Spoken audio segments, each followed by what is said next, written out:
Victime Paschali laudes, immolent Christi agnum. Agnus redemit oves, Christus innocens Patri, reconciliavit peccatores.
We just heard the Paschal sequence, the Easter sequence.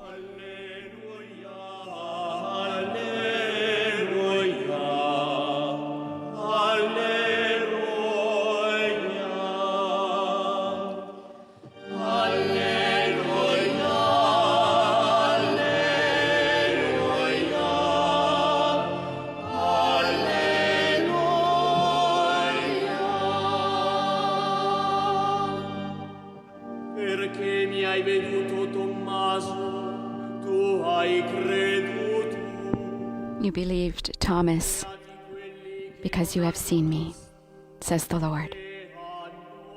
Blessed are those who have not seen and yet believe.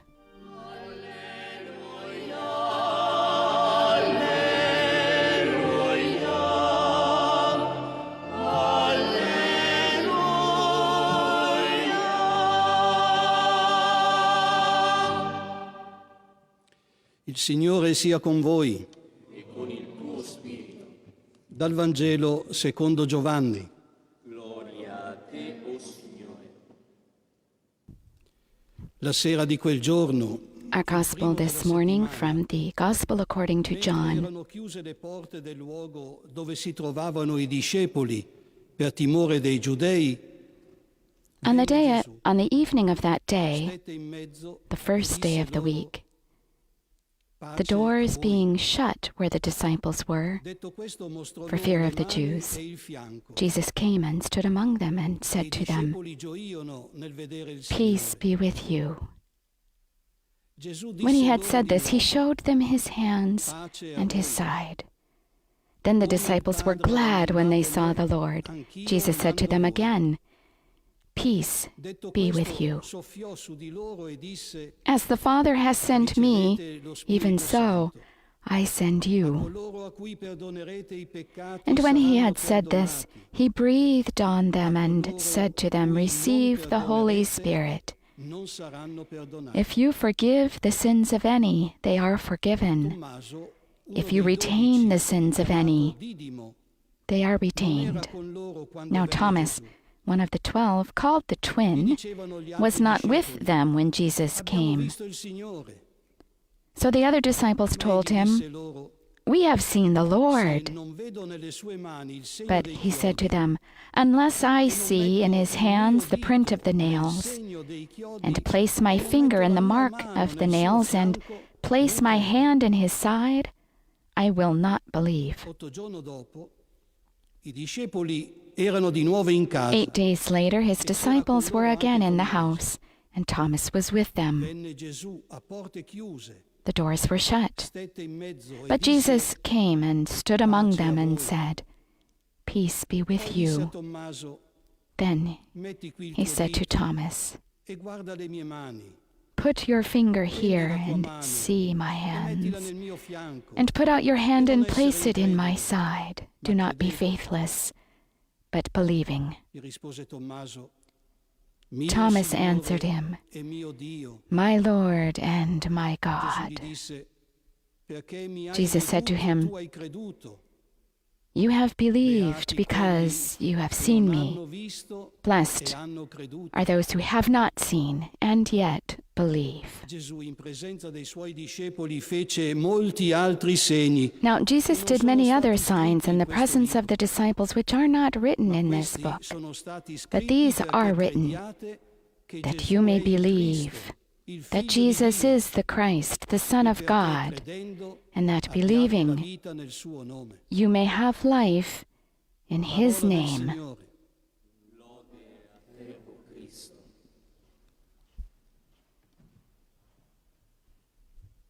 And we will now listen to the homily our Holy Father has prepared for today, the feast of the Divine Mercy, whose image we now are looking on.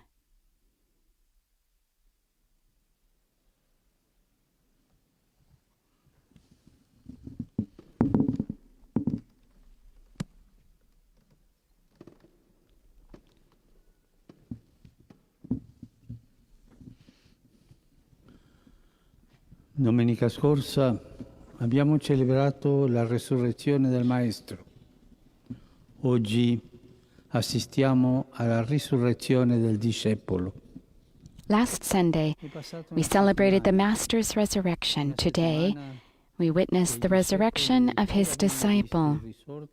It has already been a week since the disciples had seen the risen Lord, but in spite of this, they remained fearful, cringing behind closed doors, unable even to convince Thomas, the only one absent, of the resurrection. What does Jesus do in the face of this timorous lack of belief? He returns, and standing in the same place, in the midst of the disciples, he repeats the same greeting, "Peace be with you." He starts all over. La risurrezione del discepolo inizia da qui. The resurrection of his disciple begins here, from this faithful and patient mercy, from the discovery that God never tires of reaching out to lift us up when we fall. He wants us to see him like that, not as a taskmaster with whom we have to settle accounts, but as our Daddy, who always raises us up.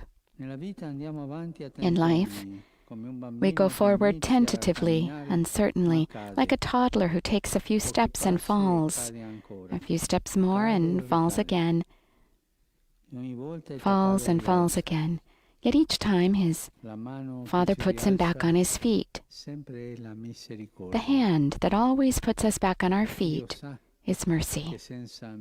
God knows that without mercy, we would remain on the ground, that in order to keep walking, we need to be put back on our feet.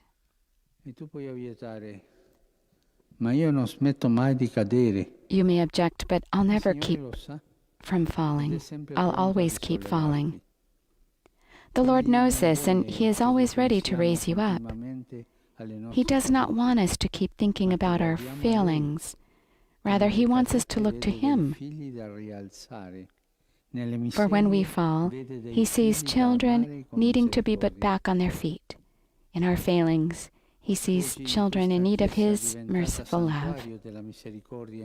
Today in this church that has become a shrine of mercy in Rome, and on this Sunday, St. John Paul II dedicated to Divine Mercy 20 years ago, we confidently welcome this message. Jesus said to St. Faustina, "I am love and mercy itself. There is no human misery that could measure up to my mercy." At one time, the saint, with satisfaction, told Jesus that she had offered him all of her life and all that she had. But Jesus answered, stunned her, "You have not offered me the thing that is truly yours." What had that holy nun kept for herself? Jesus said to her kindly, "My daughter, give me your failings." And we can ask ourselves, have I given my failings to the Lord?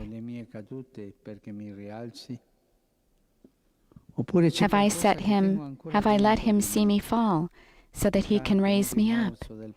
Or is there something I still keep inside me, a sin, a regret from the past, a wound that I have inside, a grudge against someone, an idea about a particular person? The Lord waits for us to offer him our failings so that he can help us experience his mercy.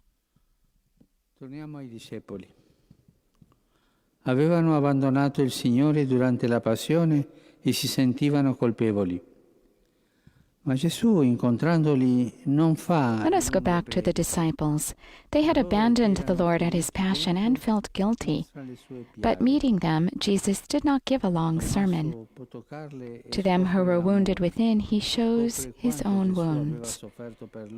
Thomas can now touch them and know of Jesus' love and how much Jesus had suffered for him, even though he had abandoned him. In those wounds, he touches with his own hands God's tender closeness. Thomas arrived late, but once he received mercy, he overtook the other disciples. He believed not only in the resurrection, but in the boundless love of God. And he makes the most simple and beautiful profession of faith, "My Lord and my God." Here is the resurrection of the disciple. It is accomplished when his frail and wounded humanity enters into that of Jesus. There, every doubt is resolved. There, God becomes my God. There, we begin to accept ourselves and to love our own life.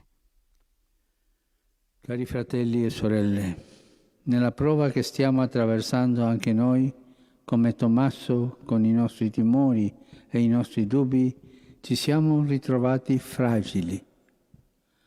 Abbiamo bisogno del Signore, che vede in noi, al di là delle nostre fragilità, una Dear brothers and sisters, in the time of trial that we are presently undergoing, we too, like Thomas, with our fears and our doubts, have experienced our frailty. We need the Lord, who sees beyond that frailty an irrepressible beauty. With him, we rediscover how precious we are even in our vulnerability. We discover that we are like beautiful crystals, fragile and at the same time precious. And if like crystal we are transparent before him, his light, the light of mercy, will shine in us and through us in the world. As the letter of Peter said, this is a reason for being filled with joy, though now, for a little while, you may have to suffer various trials. On this feast of Divine Mercy, the most beautiful message comes from Thomas, the disciple who arrived late. He was the only one missing. But the Lord waited for him. Mercy does not abandon those who stay behind. Now, while we are looking forward to a slow and arduous recovery from the pandemic, there is a danger that we will forget those who are left behind. The risk is that we may then be struck by an even worse virus, that of selfish indifference, a virus spread by the thought that life is better if it is better for me, and that everything will be fine if it is fine for me. It begins there and ends up selecting one person over another, discarding the poor, and sacrificing those left behind on the altar of progress.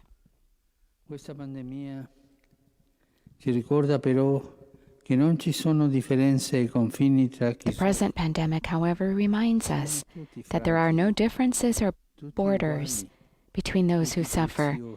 We are all frail, all equal, all precious. May we be profoundly shaken by what is happening all around us. The time has come to eliminate inequalities, to heal the injustice that is undermining the health of the entire human family. Let us learn from the early Christian community described in the Acts of the Apostles. It received mercy and lived with mercy. All who believed, the text says, were together and had all things in common, and they sold their possessions and goods and distributed them to all as any had need. This is not an ideology. It is Christianity. In that community, after Jesus' resurrection, only one was left behind and the others waited for him. Today, the opposite seems to be the case. A small part of the human family has moved ahead, while the majority has remained behind. Each of us could say, "These are complex problems. It's not my job to take care of the needy. Others have to be concerned with it." Saint Faustina, after meeting Jesus, wrote, "In a soul that is suffering, we should see Jesus on the cross, not a parasite and a burden. Lord, you give us the chance to practice deeds of mercy, and we practice making judgments."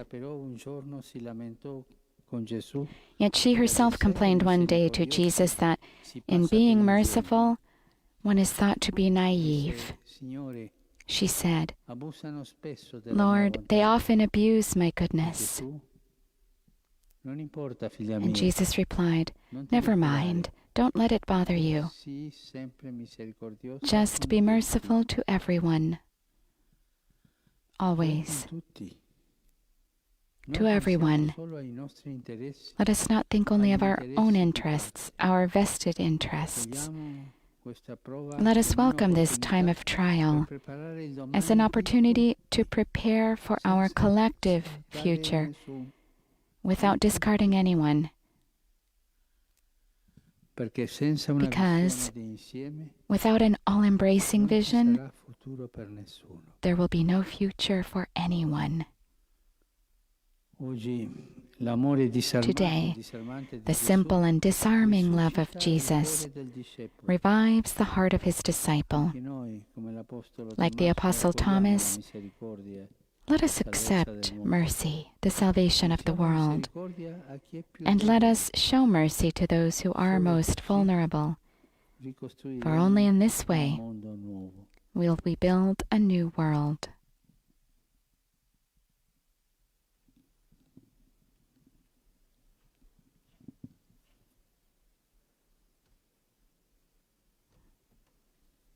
The words of our Holy Father reflecting on today's Gospel of Thomas meeting Jesus after all the others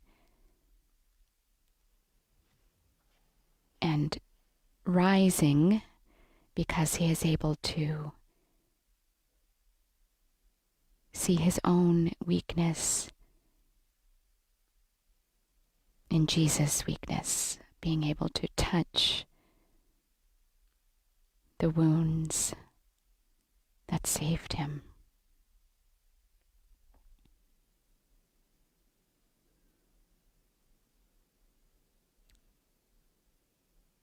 We're reminded of the presence of Pope St. John Paul II in this beautiful image, who 20 years ago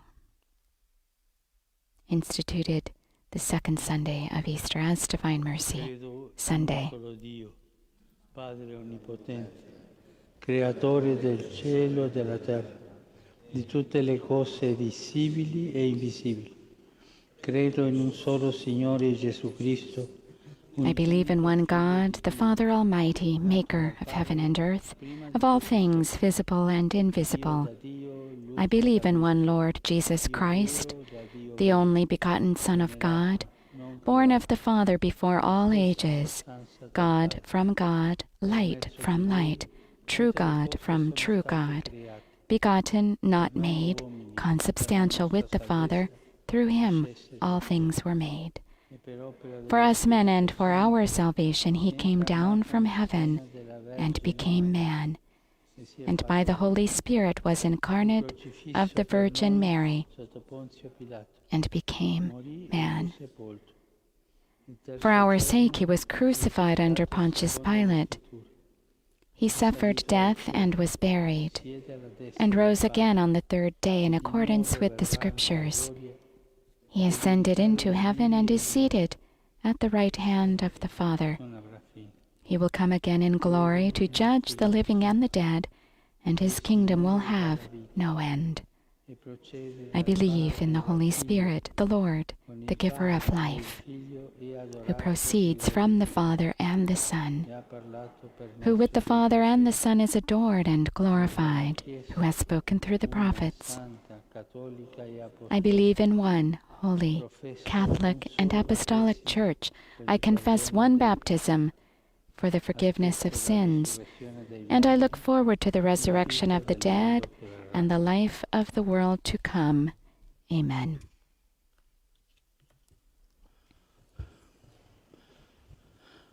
Afflitti da varie prove, ma fiduciosi nella Afflicted by various trials, but confident in the strength that comes from the risen Christ, font of true mercy, let us pray together. Our response is, sustain us, O Lord, in your mercy. Sustain us, Lord, in your mercy. May the Church, regenerated to a living hope, become the concrete means of mercy for the many people who are worn out by the current pandemic. Sustain us, O Lord, in your mercy. May politicians and government leaders make choices in keeping with the spirit of solidarity and mutual support, without egoism or social closedness. We pray, sustain us, O Lord, in your mercy. May priests always minister the sacrament of reconciliation with merciful hearts, and in this period marked by greater loneliness, may they offer pardon and consolation using every means. We pray, sustain us, O Lord, in your mercy. May the strength of healthcare providers not diminish, those who daily and with extreme generosity assist those afflicted with the coronavirus. We pray, sustain us, O Lord, in your mercy. May volunteers, driven out of love toward their neighbor, disinterestedly serve the elderly, the marginalized, the unemployed, and those who are alone and in difficulty because of the economic crisis caused by the pandemic. We pray, sustain us, O Lord, in your mercy. May the dying find refuge in the Father's mercy, and may their dear ones be comforted by the certainty of their faith in the risen Lord. We pray, sustain us, O Lord, in your mercy. May all the baptized not allow themselves to be intimidated by the discomfort and suffering of these weeks, but may they know how to generously give spiritual comfort and material aid to those who are in a precarious situation. We pray, sustain us, O Lord, in your mercy. O Lord, notwithstanding locked doors, you came into our midst. Come back again into our homes. Listen to the supplications of your people, and through the intercession of Mary, the Mother of Mercy, grant us your spirit of charity and peace.